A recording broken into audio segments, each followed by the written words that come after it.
성경 세 번째 읽기 첫날입니다. 이제 또 한 3년 반 가까운 시간 동안 신구약 성경, 구약에서 신약에서 또 이렇게 새벽마다 한 장씩 또 읽어가면서 우리의 길 앞서 가시는 주님의 뒤를 따라서 또 한 걸음 한 걸음 나아가기를 기대합니다. 또 하나님의 크신 은혜가 여러분의 삶 속에 여러분의 신앙에 늘 함께하기를 진심으로 축복합니다. 오늘부터 이 시편 말씀을 다시 읽어갑니다. 책갈피를 좀 해두시고요. 또 한 장씩 읽어갈 텐데 이 시편 말씀은 노래 중에 노래라고 볼 수 있을 만큼 하나님께서 자기 백성들에게 주신 찬송입니다. 우리가 대개 부르는 이 찬송가의 가사들은 자신들이 살면서 하나님의 은혜를 경험하게 된 것, 또 하나님을 알게 된 것을 작시해서 거기에 곡을 붙여서 부르는 겁니다. 일반적인 찬송가하고도 그 수준이 다른 거예요. 왜냐? 이 시편의 모든 내용들은 하나님께서 성령을 통해서 자기 백성들에게 영감으로 주신 찬송이기 때문에 그러합니다. 그래서 우린 그걸 잘 하지 못하는데 앞서 우리 신앙의 선배들은 이 시편 찬송을 많이 불렀어요. 늘 불렀습니다. 그런데 우리에게는 이것이 대단히 생소해요. 배워본 적도 없고 또 거의 불러본 적도 없고. 그래서 우리에게 익숙한 것이 이런 찬송가들을 중심으로 신앙생활을 해왔기 때문에 이 시편 찬송에 대해 상당히 생소하지만 기회가 되면 이 시편에 곡조를 붙여서 된 그런 좋은 곡들이 참 많아요. 그러면 우리 찬송의 어떤 모습이 또 많이 달라질 수 있겠다 이런 생각을 합니다. 제가 왜 이런 말씀을 드리냐면 이 시편 찬송이 하나님 직접 우리에게 주신 영감의 노래이기 때문에 그러하다 하는 겁니다. 그래서 앞서 우리의 신앙의 수많은 선배들이 이 찬송을 부르면서 그 신앙의 여정 속에서 또 하나님의 은혜를 찬송하고 하나님께서 주시는 그 은혜를 노래하고 또 하나님께 이런저런 삶의 우여곡절과 형편 속에서 상황과 때마다 하나님 앞에 드려진 간절한 기도의 내용들이 이 시편 속에 녹아 있습니다. 그래서 이 시편은 우리 모든 영혼의 회복과 같은 그런 놀라운 성격을 가지고 있다. 아주 오래전에 기록된 말씀들인데 그 말씀이 오늘 내가 살아가고 있는 삶 속에서 그대로 동감이 되고 또 느껴지고 그 옛날 시편 기자가 이렇게 하나님 앞에 고백하고 찬송했던 것이 지금 나의 고백이고 나의 찬송이다. 이렇게 우리가 동감할 수 있는 것은 수많은 앞선 신앙의 선배들이 겪었던 그 신앙의 다양한 처지들을 우리도 똑같이 이 땅의 성도로 살아가면서 겪기 때문에 그러합니다. 그래서 여러분들이 혹여나 기도하는 중에 기도가 잘 안 되고 막힌다 그런 말 우리 하죠. 그럴 때 여러분들이 정 안 되면 시편의 말씀을 여러분들 맑은 마음과 또 성령님의 인도를 구하면서 낭독을 하세요. 소리내서 낭독하고 하면 이것이 우리의 찬송이고 이것이 우리의 고백이고 이것이 우리의 기도가 된다 하는 겁니다. 그래서 시편 말씀을 가까이 하세요. 가까이 하셔서 우리가 새벽에 이렇게 나누지 않을 때라 하더라도 여러분들이 성경을 읽고 싶을 때 꾸준히 읽어가는 것도 따라가는 것도 좋지만 여러분들이 시편 말씀을 가까이 하시면서 읽어가면 이것이 우리에게 큰 위로와 힘이 된다 하는 것을 경험하게 될 것입니다. 시편 제1편과 제2편은 시편 전체 150편으로 되어 있는 것 전체의 서론과 같은 말씀이에요. 그리고 그 중에서도 1편은 말 그대로 시편 전체의 초석입니다. 첫 시작을 여는 관문과 같아요. 그래서 이 시편이 1편이 우리에게 소개해 주는 내용은 뭐냐? 두 종류의 사람이 있다. 그 두 종류의 사람은 신분과 소속 자체가 처음부터 다른 사람들이고 그 사람들은 그렇기 때문에 서로 다른 삶의 태도와 방식을 가지고 살아간다. 그리고 그 모든 길의 결과는 역시 전혀 다른 결과를 맞게 된다. 이것을 아주 우리에게 분명하게 가르쳐 줍니다. 시편은 여러 장르로 구성이 돼요. 소위 애가라고 하는 이런 장르가 있고, 애가라고 하는 것은 자신의 고난과 여러 역경들을 당하게 될 때 하나님 앞에 자기를 돌아보면서 자기의 죄와 허물을 고하고, 자기가 처해져 있는 어려운 상황을 하나님 앞에 그대로 토해내면서 하나님께 도움을 간절하게 구하는 그런 성격을 가질 때 이걸 애가다 이렇게 부르고, 또 왕권시, 그래서 메시아 혹은 왕에 관한 시로 이렇게 분류가 되기도 하고, 그 중에 많은 것들이 그 많은 것들이 이 지혜시에 해당이 되기도 합니다. 지혜시, 우리에게 무엇이 참된 지혜인가를 가르쳐 준다 하는 면에서 그것을 지혜시, 때로는 감사시, 이렇게 여러 장르들이 있는데 이 시편 제1편은 지혜시에 해당이 됩니다. 우리가 이 땅을 어떻게 살아가야 될까? 어떻게 구원받은 자로 살아가야 될까? 어떻게 성도답게 살아가야 될까? 이것을 우리에게 깨우쳐 준다. 그래서 이것을 지혜시라고 이렇게 부르고 있다는 것입니다. 우리 너무나 잘 아는 말씀이죠. 아마 거의 암송하실 것이다 이렇게 여길 만큼 매우 익숙한 말씀입니다. 여기 보면 두 종류의 사람이 묘사가 되죠. 근데 그 두 종류의 사람은 내가 노력해서 딴에서 소위 성공해서 얻어내는 것이 아니고, 이 두 종류의 사람은 그 소속 자체, 신분 자체가 다르다 하는 겁니다. 어떤 사람이냐? 이 두 종류의 사람이 되기 이전에 하나님의 은혜가 항상 앞서 있다. 하나님의 택하심의 은혜가 있고 하나님의 부르심의 은혜가 있다. 하나님이 사랑하시는 그런 부류가 있다 하는 겁니다. 그러한 사람을 뭐라고 표현하느냐? 복 있는 사람이다. 복된 사람이다. 행복한 사람이다. 이렇게 표현하고, 그런 사람을 또 의인이다 이렇게 불러요.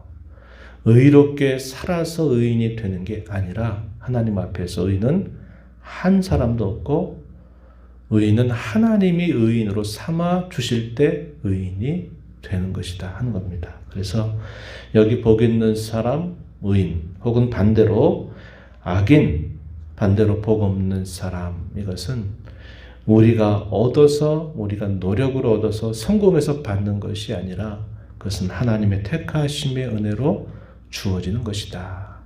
은혜로 되는 일이다. 이것을 먼저 우리는 생각해야 합니다. 우리가 어제 읽었던 요한계시록 22장 11절 말씀 몇 차례 얘기하지만, 주께서 다시 오시게 될 그 재림의 때를 바라보면서 악인은 악한 길을 계속 걸어간다. 그러나 너희는 의롭고 거룩한 길을 계속 걸어가라. 왜?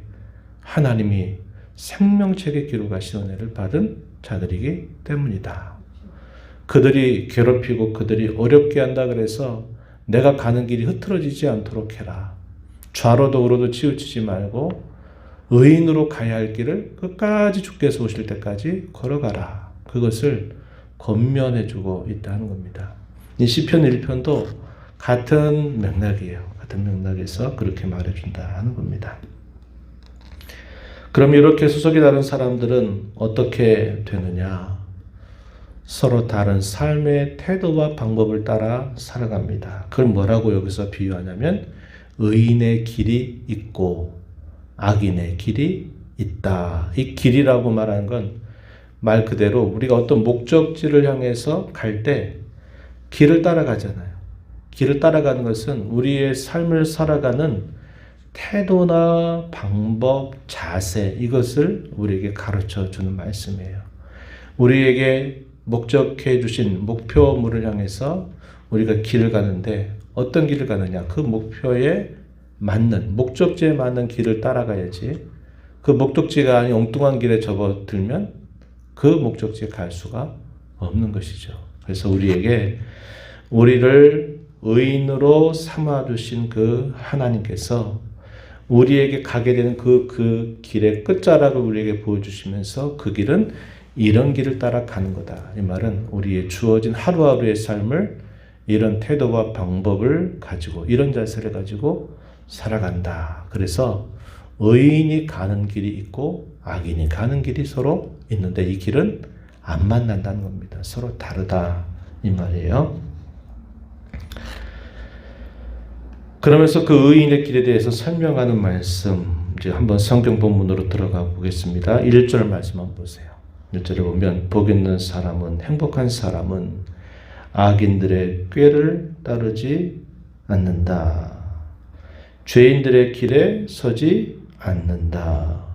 오만한 자들, 교만한 자들의 자리에 앉지 않는다. 이것은 의인이 가는 길이 아니다. 이렇게 가르쳐 주는 말씀입니다. 그리고 의인이 가는 길은 어떤 길이냐? 한마디로 이렇게 말해요. 꼭 이걸 붙잡아야 됩니다. 그게 뭡니까? 2절입니다. 오직 여호와의 율법을 즐거워하여 그의 율법을 주야로 묵상하는도다. 의인이 가는 그 길은 무엇에 의해서 결정되느냐? 여호와의 율법을 즐거워하고 그 율법을 밤낮으로 묵상하는데 의인의 길이 있다. 이게 중요하다. 이것을 말해 주는 겁니다. 우리가 악인의 길을 따라가지 않는 방법도 어디냐? 여호와의 율법을 즐거워하고 그 율법을 주야로 묵상하는 데에 있는 것입니다. 이걸 잘하면 우리가 악인들의 곁길로 빠져서 우리의 길을 놓치지 않고 의인의 길을 그대로 따라 걸어갈 수 있게 된다. 이것을 우리에게 가르쳐 주고 있어요. 주야로 묵상한다. 밤과 낮으로 묵상한다. 묵상한다 이 말은 옛적에 되새김질하는 짐승들이 있잖아요. 소라든지 이런 짐승들은 여물을 먹고 나서 그것을 한 번에 먹고 딱 끝내는 게 아니라 삼켜놨다가 그것을 다시 되씹죠. 다시 그것을 끄집어내서 다시 씹습니다. 여기에서 묵상한다라고 하는 말이 나왔어요. 그 말은 하나님의 말씀을 한 번 듣고 그냥 지나가고 지내쳐버리는 게 아니라 그 말씀을 듣고 다시 그것을 되뇌이고 또 다시 되뇌이고 곱씹고 곱씹고 하는 태도를 말하는 겁니다. 그 말씀이 나에게 계속 곱씹어서 그 말씀의 하나하나의 그 영양분이 내 영혼에 곳곳마다 스며들도록 그 말씀을 계속 되뇌이는 일을 하는 거예요. 여러분들이 하루를 살면서 예를 들어서 하나님께서 나를 구원하셨다라는 그 하나의 이 말씀을 여러분들이 하루를 살면서 7번 한번 생각해 본다 생각해 보세요. 아침을 먹으면서 한번 생각해 보고 점심을 먹으면서 생각해 보고 저녁을 먹으며 생각해 보고 또 아침과 저녁 사이에 또 한번 하나님 나를 구원하셨다를 또 생각해 보고 그래서 하루에 만약에 7번 정도 여러분들이 그 똑같은 말씀을 곱씹어 본다고 생각해 보세요. 그러면 하나님 나를 구원하셨다 하는 이 말을 한번 내가 읽고 지나치고 마는 것보다 내가 7번 의도적으로 계속 그걸 곱씹어 보는 거하고 차이가 있을까요? 없을까요? 차이가 엄청나게 나타나게 되는 겁니다. 내가 그 말씀을 7번씩 만약에 해서 내가 곱씹어 본다면 그것이 나로 하여금 죄의 길에 빠지지 않도록 해줄 거예요. 원망스럽고 불평스러운 그런 마음, 또 힘든 마음, 슬픈 마음이 내게 다가왔을 때도 나는 구원받은 자가 아니냐. 이걸 되뇌면 내가 그것으로 인해서 하나님 앞에 원망하거나 죄에 빠지는 일을 그 말씀이 나를 붙들어 주게 돼 있어요. 이런 걸 두고 뭐라고 말하느냐? 묵상한다. 이렇게 말하는 겁니다. 그래서 우리의 신앙의 능력과 신앙의 힘, 죄를 이겨낼 수 있는 힘, 이것이 어디로 나오느냐? 말씀을 계속 곱씹는 노력을 하는 것으로부터 주어지는 복이다. 이것을 꼭 우리가 기억하는 데서 갖는 게 좋아요. 내가 하루에 7번 찬송하리로다. 이 시편에 보면 이런 말씀이 있어요. 7번 찬송한다. 이게 무슨 말입니까? 그 말씀을 내가 계속 잊지 않고 붙들고 곱씹겠다. 묵상하겠다. 이것을 말해주는 거예요. 여러분들이 그런 노력을 한번 여러분의 삶 속에서 한번 실천해 보세요. 내가 새벽에 들었던 말씀 전체를 기억하지 못한다 하더라도 새벽에서 내가 들었던 어떤 한 말씀을 내가 하루 중에 식사할 때 한번 되뇌어 보고 이렇게 노트에 적어가지고 한 부분이라도 이렇게 곱씹는 일 한번 해보세요. 그러면 저와 여러분의 삶의 질이 달라지게 돼 있어요. 분명히 달라집니다. 신앙으로 강해질 거예요. 그리고 죄를 이겨내게 될 거예요. 이런 노력들이 뭐냐? 묵상하는 일이다 하는 겁니다. 그래서 항상 하나님의 말씀에 대해서 그 말씀 내가 잘 알지? 그냥 한번 듣고 지나가지 말고 그 말씀을 계속 곱씹어보고 또 생각해보고 하는 것을 의도적으로 한번 해보세요. 그러면 놀라운 능력을 경험할 수 있게 돼요. 다윗이 그 어려운 시절, 고난과 그 무고의 시절을 그렇게 오랜 시간 동안 겪으면서 그가 뭘 연단받고 훈련받을까요? 그걸 받는 거예요. 하나님을 계속 생각하는 겁니다. 또 생각하고 또 생각하는 거예요. 왜? 그게 아니고선 이겨낼 수 없어요. 그 고난과 시련과 그 무서운 훈련들을 감당해낼 수가 없는 거예요. 그런 일들을 통해서 그의 신앙이 아주 단단해졌던 것을 우리는 알게 된 것입니다. 그럼 그 길의 끝에 어떻게 될 것인가? 비유로 설명하죠. 이 의인의 길은 마치 뭐와 같다 얘기하냐면 시냇가에 심은 나무와 같다 이렇게 비유하고, 반면에 악인들이 따라가는 그 길의 끝에는 뭐가 어떤 것에 비유하냐면 마치 바람에 나는 겨와 같아서 심판을 견디지 못하게 된다 이렇게 말합니다. 시냇가에 심은 나무는 어떤 성격이 있나요? 계속적으로 살아있어요. 물이 마르고 비가 오고 기근이 와도 거기는 계속적으로 양분을 빨아들일 수 있는 경우가 돼서 계속 살아서 계속 생명활동을 하게 되죠. 그러나 반대로 바람에 나는 겨우는 어떨까요? 죽어 있는 거예요. 생명이 없는 겁니다. 그렇죠? 생명이 없는 거예요. 생명의 근원으로부터 떨어져 있는 거예요. 그러니 그 길의 끝은 당연한 겁니다. 멸망 외에는 없다. 이것을 우리에게 가르쳐 주고 있는 것입니다.